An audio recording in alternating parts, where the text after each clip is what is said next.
Hey man, welcome back. Today we have a fight night, or not today, tomorrow. Fight night Baku. Um, this is what I'm really looking forward to. The card actually looks really good. Also, I got a new mic. Nothing to worry about. But the last couple of videos, I was trying to figure out how to work it. I think I figured it out now. But yeah, we have Khalil Roundtree versus Jamal Hill. Honestly, a really good fight night. We're gonna see what happens. We're gonna see what happens. I'm really looking forward to it. It's an earlier fight night, so by the time I wake up, start watching UFC until like 3, 4 p.m. Looking forward to it. I'm not gonna lie. But anyways, let's go ahead and get started with the picks. Let's get started with the first pick on the card. You know what I'm saying? We have uh the whole names are gonna be hard to pronounce. Hamdi Abdullah Walaba, whatever his name is, versus Muhammad Usman. Usman just won his last fight last weekend. I'm not. I'm, you know what I'm saying? Maybe it's time for it to go back to back. I actually am going for Muhammad Usman. I think he is gonna win. Um, he was able to defeat the likes of Justin Tafa. He was able to go to decision with Mick Parkin versus this guy, who I think is kind of a stat pattern. There's not really much to him. Um, yeah, I just think Muhammad Usman has a very big reach advantage too. I think eventually he's gonna be able to flick him away with the jab, take him down. I think he has decent grappling. He has okay striking. He's able to hold his own at the bottom of the heavyweight division, which isn't saying much. While this guy is the bottom of the heavyweight division, this guy looks like he ate the bottom of the heavyweight division. But yeah, I got Muhammad Usman winning by decision. If not, maybe by KO, maybe TKO in like the late first, early second round. But I have Muhammad Usman winning either way. So let's move on. We have Tiger Ulebekov versus Asmat Makasim. Hmm. Honestly, this could be a close fight. I think I have Ulebekov. I think Ulebekov is just a well-rounded fighter. Um, this is gonna be a good fight. This could be a close fight. I can see this going back and forth either way. Both these fighters are pretty decent. Honestly, it's just gonna be a hard fight to decide, to be honest. But I think I have a gut feeling. I'm going straight with my gut on this one. Ulebekov. You see what you see last week I had Usman winning from my heart. This time I have it from my gut. You see, sometimes you got to go for your heart. You feel me? So I have Ulebekov winning this one. This is gonna be a good fight. This one's a pretty well-rounded fight. I think it's gonna be a close decision. Um, Honestly, can go either way. But I have Ulebekov winning this one. Let's move on. We have Irina Alekesov versus Claudia Saigula. Hey man, listen, Claudia, man. Um, Granted, I I don't have her winning. I think Claudia, honestly, isn't a good fighter. She, again, similar to the last one, kind of stat padded. She she, she there's a reason why she's put on the card, you know. So people are definitely gonna be able to watch this fight. But I have Irina winning this one by, honestly, by TKO or submission early on in the fight. I don't think Claudia is very good. I think she's one of those fighters to where she's able to get into UFC and just be one of those guys, one of those girls that you feed to a up and comer fight, as like a first or second fight inside the UFC. Um, but yeah, I have Irina winning this fight by, honestly, I think it is going to be a finish. I think it's going to be a first or second round finish, to be honest. But that's just what I'm feeling. Let me know what y'all are feeling. I know most of y'all might be feeling Claudia, but but yeah, I got Irina winning this one. Maybe I'll go to decision, but I think Irina's gonna take this by finish. Let's move on. Darlia, I'm not even gonna try that, versus Melissa Mullins. I got Melissa Mullins. Melissa Mullins is really good. Melissa Mullins has actually defeated both of these fighters, if I'm not mistaken, right? Irina and Claudia. I think she beat them back to back. Melissa Mullins is on a nice little winning streak. Um, I think Melissa Mullins is very talented. To be honest, Daria is a pretty decent fighter. Um, to be honest, again, kind of a little bit stat padded. I think Melissa Mullins is gonna win this fight. I think so. She's gonna win by a dominant decision. I think she's gonna win dominantly 2 rounds, maybe an iffy second round, um, or iffy round that goes to Daria to one of the judges. But I think for the most part, it's gonna be pretty dominant on Melissa Mullen's side. I think Melissa. I can even see maybe like a ground and pound TKO too. But I have Melissa Mullins winning by decision. To be honest, not really much to be said here. So let's move on. We have Ismail Nurdiyev versus Jung Young Park. Honestly, could go either way. I think this is gonna be. I think this whole card has actually really good fights. Maybe not on paper, but like just the matchup wise, I think this fight's gonna be a very great fight. It could be a barn burner. It could be a bloody mess. There's always a chance that it could be boring, but I think I have a feeling that this fight's gonna be great. Jung Young Park doesn't go down easy. Jung Young Park is a very well-rounded fighter. He's able to hold his own in the grappling to where he's able to defend pretty well. His striking is pretty decent. He's like a gatekeeper of the top 20, top 30 of the middleweight division. Versus Ishmael, how do you pronounce his name? Ishmael, I think is also like in a similar boat. I think he's a better grappler than he is a striker, but it doesn't say his striking is bad. I think he's gonna hold his own on the feet, and I think it's just gonna be a barn burner. I think this is gonna be a really good fight, and I don't know who to go for. I think I have Ishmael winning this fight. I think it's be by a close decision, a very close decision. Like, I think it's be the type of decision to where it can go either way, and some people are gonna say robbery for Jung Young Park, but I have Ishmael winning by decision. Let's move on. Oh boy, here we have a debutant that is going to get destroyed by Oban Elliott. There's no way around it.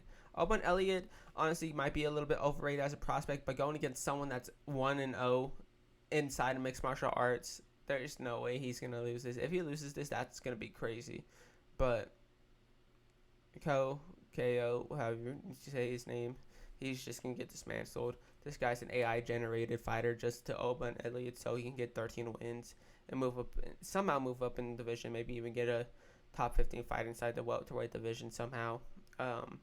There's better prospects than Oban Elliott. There's Brian Battles, and of course there's the ones that are ranked like Michael Morales and Carlos Prates. But somehow he's always throwing those names. I don't think Oban Elliott's gonna be that good, but I think he's definitely good enough to win this fight for sure. But I'll be going for KO. I want to see this guy go 2-0 inside of mixed martial arts with his second fight in mixed martial arts being a win against Oban Elliott inside the UFC. But let's move on. Boom. That's it for the prelims, right? Now we have Bogdan Grad versus Muhammad Naimov. I got Muhammad Naimov winning this. Muhammad Naimov is good. Bogdan Grad, I'm pretty sure this is his debut fight inside the UFC. Honestly, I just think Muhammad Naimov is just a pretty decent, well-rounded fighter. Again, he's very lanky. Does he have the reach advantage? Let's see. No, they actually have the same reach. They're around the same height too. But for the division he's in, he is pretty lanky. He does have pretty decent striking. He's able to hold his own on the ground. I think this also is going to be a really good fight too. I can also see it as like a bloody mess, bar burner. I think I have Muhammad Naimov. I think he's going to get the TKO, maybe submission inside 3 for sure. I think it's going to be late third round. That's what I'm feeling. I think it's going to be late third round, Muhammad Naimov by finish. So let's move on. We have Nazim Saikadov versus Nicholas Mota. I have Nicholas Mota low-key winning this. I just have a feeling. I think Nicholas Mota is going to be able to show the levels to his game. I think he's able to. I think it's low-key going to be one of those projects. I feel like it's going to be a project. Nazim Saikadov is a good fighter. He's a good prospect, but I just feel like Nicholas Mota is going to show the levels to his game. Logically thinking, Nazim's going to win. But with my heart, with my brain, with my gut feeling, I have Nicholas Mota winning. There's not really too much to break down. That's just really what I feel. But yeah, Let's move on. We have Metabik Orabai versus Taufik Muskayev. Now, this guy stayed inside the UFC, and I've heard pretty decent things about him. But Metabik Orabai, especially after the last battle against Mateusz Rebecki. See, the thing I'm worried about is that we don't know what kind of damage Orabai took from that fight. That fight was crazy. His eye was swollen. I rewatched that fight yesterday. It's honestly top 5 fights of the year last year. But I think I have Orabai winning this by decision. I want to say, Orabai is a good grappler for sure, and we saw that in the Metabik Orabai fight. Oh, not Metabik Orabai in the Rebecki fight. He was able to hold his own on striking. He was able to hurt Rebecki even in the last round. He was able to hold his own throughout the whole fight on the feet, which is where the fight took place most of all, and he was almost able to finish it. Granted, he did get dropped, but he took so much damage that he has one hell of a chin. I'm just worried about what kind of damage he did take. Granted, he did take a long time off, so that's good. It feels like he was able to heal his chin, and that fight was still super close.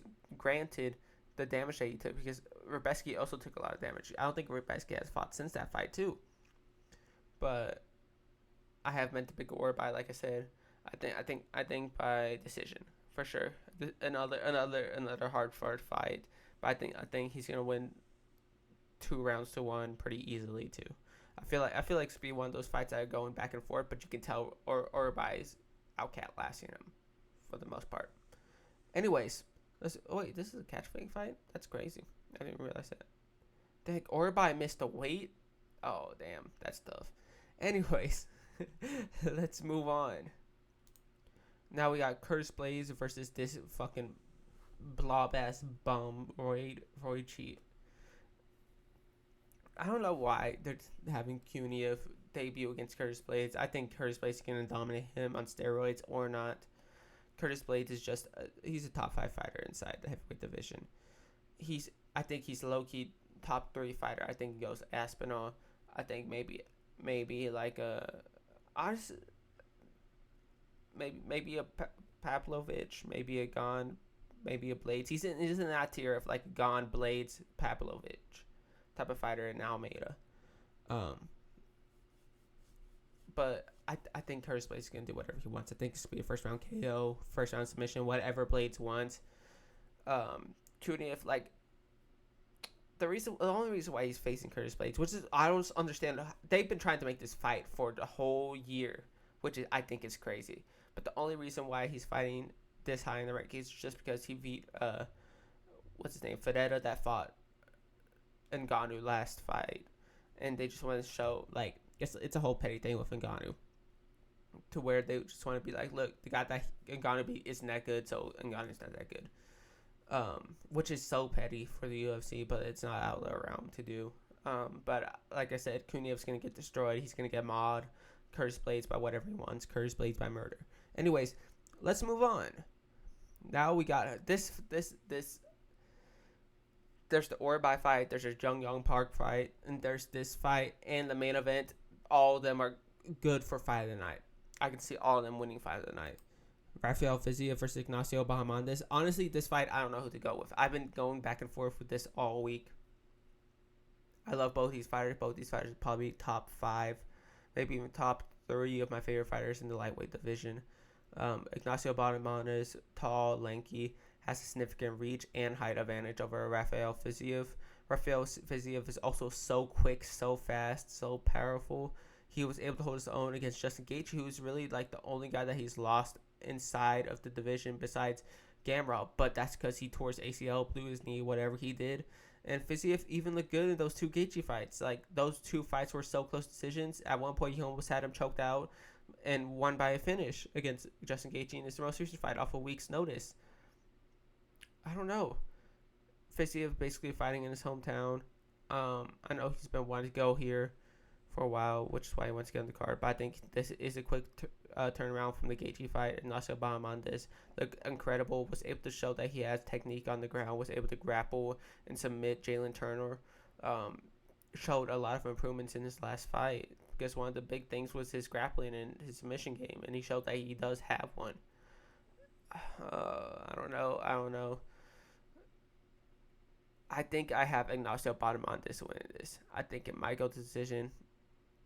If it doesn't, Ignacio Bahamondes is going to win by submission in the second or third round. But I think I'm going for decision. I think it is going to go to decision. I think Ignacio Bahamondes is just too tall, too lanky. I think Fiziev's going to win the first round. One thing is his cardio. Fiziev's cardio isn't the best, as we see that he slows down in the second round and definitely in the third. We saw that against Gaethje in both of those fights.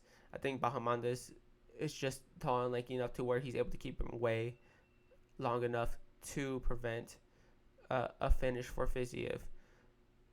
And Bahamondes after that is just going to be able to outpoint him, outstrike him from distance.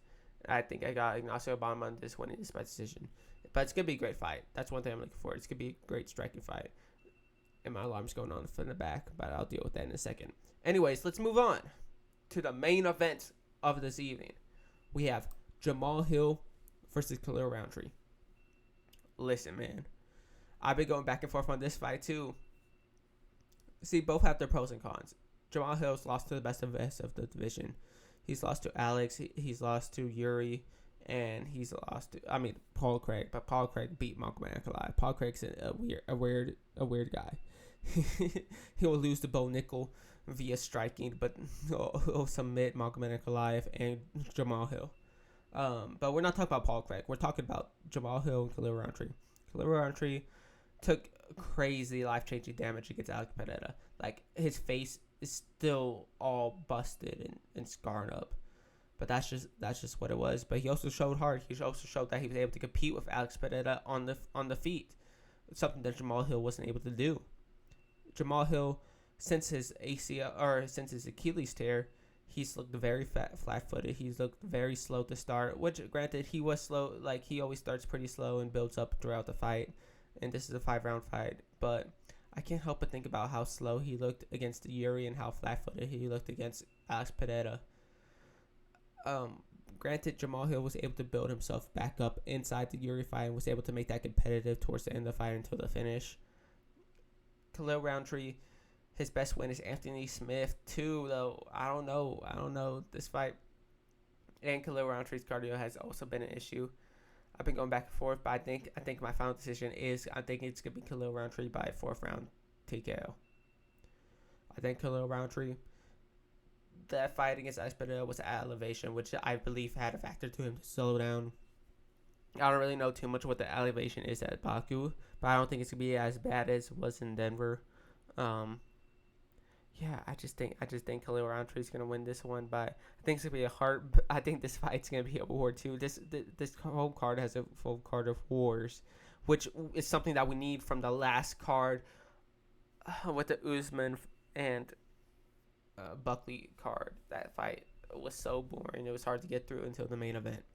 But this fight day, technically, for me, it's going to be crazy. I think it's going to be entertaining. I'm looking very much forward to it. I have Khalil Roundtree winning this by TKO in the 4th round. I can see Jamal Hill winning this. I think Jamal was very underrated inside this division as well, too. I think it's just such a quick turnaround from the Yuri fight too. I'm worried about Jamal's chin. Like, he's been knocked out twice in a row. This is a pretty quick turnaround for someone that's been knocked out twice in a row too. That's the other reason why I think Khalil is gonna get the TKO. But hey, man, let me know what you think. Let me know what you believe is gonna happen. Let me know if I'm wrong, that you're just blah blah blah. You're such a dumbass for not picking Jamal Hill. Yeah, whatever. But anyways, I'll talk to y'all later and soon. I still need to talk about what the UFC has been doing, especially since they booked the whole Hevla with who's he facing? Pico fight. Like I said, I'm gonna be making a whole card, like all the cards for the rest of the year. Stay tuned for that video. That'll probably come out after my reaction and matchmaking for the UFC Fight Night card that's coming out tomorrow. But yeah, let me know what y'all think, and I'll catch y'all later. See ya.